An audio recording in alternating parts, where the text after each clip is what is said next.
Hello বন্ধুরা, আমার নাম নদী। এটি আমার ফার্স্ট ব্লগ। আমি আজকের রেসিপি তৈরি করছি আলুর পরোটা। সবার প্রথমে একটি পাত্রে আমি আটা নিয়ে নিয়েছি। এবারে আমি তার মধ্যে পরিমাণ মতো নুন এবং তেলও দিয়ে দিয়েছি। ভালো করে মেখে নেওয়ার পর তার মধ্যে জল দিয়ে দিয়েছি। এবার আমি সেই ডোটিকে ভালো করে তেল মাখিয়ে দিলাম উপর দিয়ে।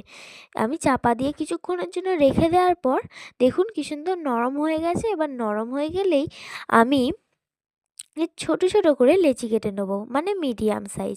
এবার একটি পাত্রে সিদ্ধ আলুর মধ্যে হলুদ গুঁড়ো, লঙ্কা গুঁড়ো, জিরে গুঁড়ো এবং নুন দিয়ে দেবো পরিমাণ মতন। তার মধ্যে দিয়ে দেবো চিলি ফ্লেক্স। এবার ভালো করে আলুটাকে মাখিয়ে নেওয়ার পর আমাদের আলুর পরোটার পুর রেডি হয়ে গেল।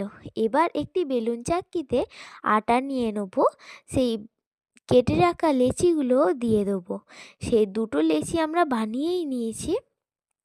একটি লেচির মধ্যে প্রথমে সেই তৈরি করা পুরটা দিয়ে দেবো, তারপরে তার উপরে আবার একটা লেচি দিয়ে দেবো।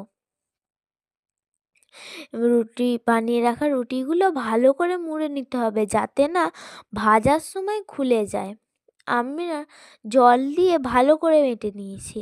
এবার একটি কড়াইয়েতে ততক্ষণ ধরে ভাজবো শুকনো খোলাতে যতক্ষণ না এপিঠ ওপিঠগুলো হালকা লাল হয়ে যাচ্ছে। এবার এর মধ্যে তেল দিয়ে দেবো। তেল দেওয়ার পরে আমরা ভালো করে লালচে লালচে করে ভেজে নেবো, যাতে ভেতরের আলুগুলোও ভালো করে সিদ্ধ হয়ে যায় এবং বাইরেটাও। এবার আমাদের এই আলুর পরোটা তো রেডি। আমাদের তো বেশ ভালোই লেগেছে। আপনারা বাড়িতে নিশ্চয়ই ট্রাই করে দেখবেন। সবাই খেয়ে খুব আনন্দ পাবে। তো আজকের মতন টাটা। আবার ফিরে আসছি একটা নতুন ব্লগ নিয়ে।